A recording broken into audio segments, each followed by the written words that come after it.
What's going on, everybody? My name is Aiden and welcome back to another video. Ladies and gentlemen, the Chicago Bulls took on the Sacramento Kings in the United Center.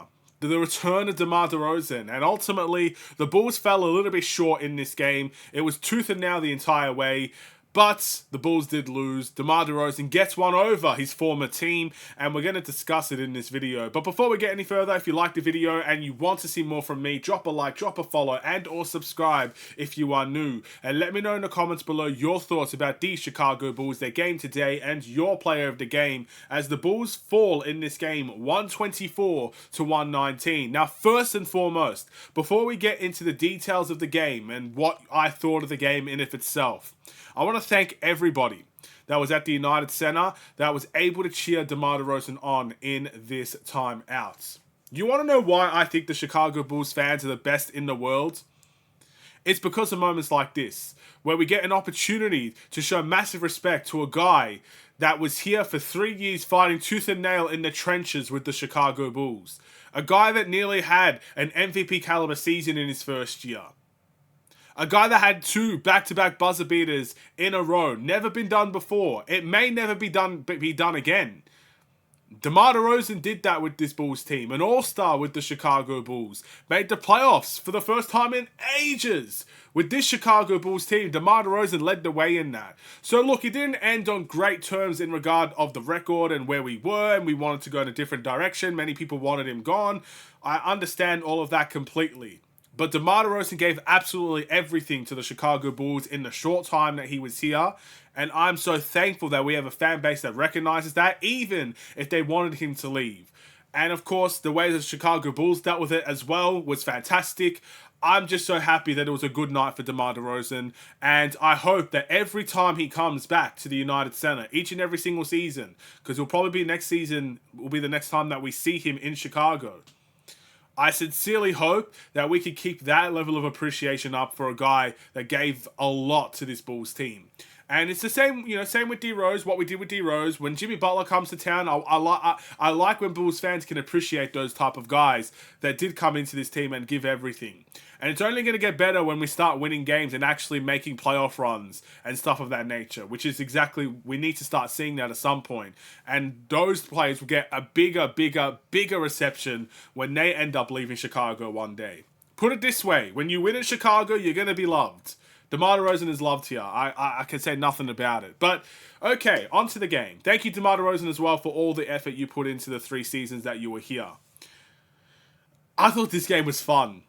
You might look at this game and you think it's a loss. It is a loss. It's not a nice feeling to lose a game, especially when you're in it tooth and nail. But man, was this enjoyable. I think this is one of the first games of the season where I look at the points tally in each quarter. I look at how competitive it was throughout all 4 quarters. This wasn't the Bulls blowing out a team with their excellent offense, or the Bulls getting destroyed because they don't want to play defense. This was a battle. These are the type of games that I love in the NBA. The battle, where no team is giving an inch, where both teams are desperate to win it, where you can see how much it means to both teams. You saw how he played in that 4th quarter. There was some desperation basketball going on there. That may not be how to win a game, but at least you could show that both teams wanted to win. And you got to give credit to Sacramento. I think they're on a 7-game winning streak or something like that. They have De'Aaron Fox and DeMar DeRozan, 2 of the clutchest players in the league. This was not going to be an easy fight for the Chicago Bulls. And in the end, we just fell short in the 4th quarter. Let's address that, why don't we? So, my thoughts on the 4th quarter. Well, obviously Zach LaVine has been the go-to guy for the Chicago Bulls, and in the end, he was the guy that we entrusted on to put the team on our back and kind of seal us the victory. He had 36 points and 10 rebounds on the night with 4 assists. So he had a great game overall. Unfortunately, certain things didn't go his way. When it comes to layups being missed, desperation shots, I would say. There were some foul calls I think he should have been given that weren't given, and you know what? In the clutch, the refs don't want to blow that whistle in the clutch. They don't want to be the ones to dictate the game. So you have to take initiative and you have to try and finish with that type of contact. Even if it's just the wrong thing to do, sometimes it's what you have to do. So there's another thing as well. And yeah, just overall, it was a bit wasteful in the end. We got certain stops that we needed. You know, we could have had a 3 to try and tie the game. I think Zach LaVine went to the rim and tried to get a quick, easy one, which he missed. Again, just wasteful in the fourth quarter, right? The problem and it's not even a problem. The thing is, I don't actually mind Zach LaVine taking over in the fourth quarter. I don't. It's pretty much the exact same reason when DeMar DeRozan took over in the fourth quarter from a lot of the time here with the Bulls. When he's playing at that level, I will trust Zach LaVine to take us to the victory. And when it doesn't happen, it's something I can live with. And when it does happen, it's something that we can appreciate on that night. Zach LaVine was dominant the entire game. Zach LaVine, in the most part, alongside of the rest of the team, does play well in the fourth quarter of games. We're plus 500 in clutch games this season. And we still are one of the teams that play the most of them.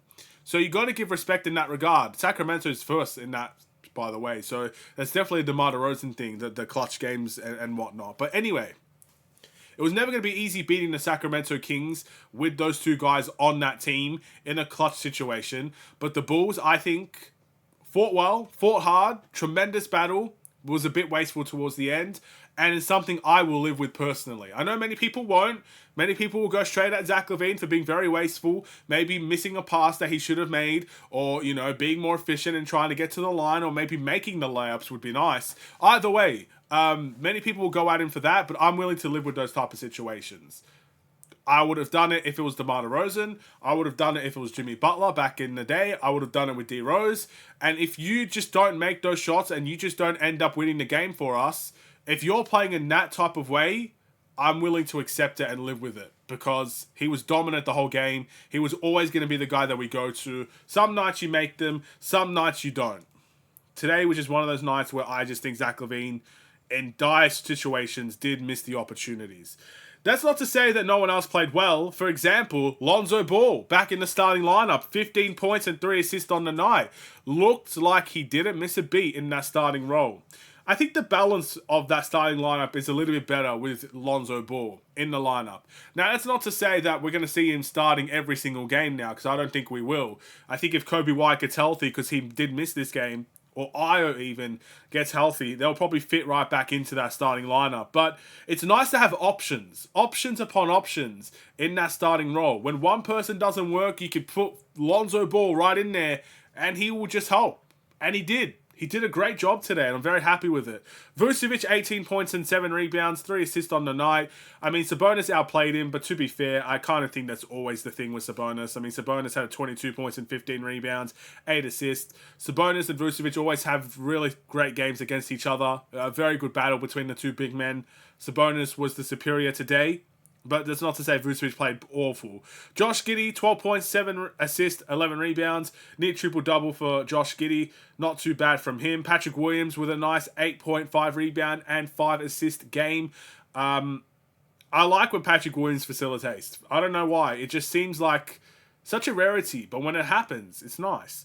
Taylor Horton-Tucker with 10 points, Jalen Smith with 9 points, Dalen Terry with 2 points, Bazelas with 5, Phillips with 4. Collective effort from everybody on this Bulls team. Again, it's one of those losses I will deal with. With that being said, I know he did end up costing us the game in many ways, but Zach LaVine is still my player of the game. Again, he's been on an incredible run of form recently, and that cannot be ignored. And today, it's just another one to add to that tally. 9 times out of 10, where Zach LaVine's playing at that level, we might win that game. Today just wasn't our day. We move on to the next one. Hopefully we can pick up a victory. I think our next one is against the Pelicans. That game is going to be hard. It's not going to be an easy game. But let's hope that our competitive energy is still in this team. With that home stretch, we can get the victories that we need. What do you guys think? Thank you for watching, and I'll see you in the next one. Stay safe, stay healthy, and stay tuned for more. Take care. And peace.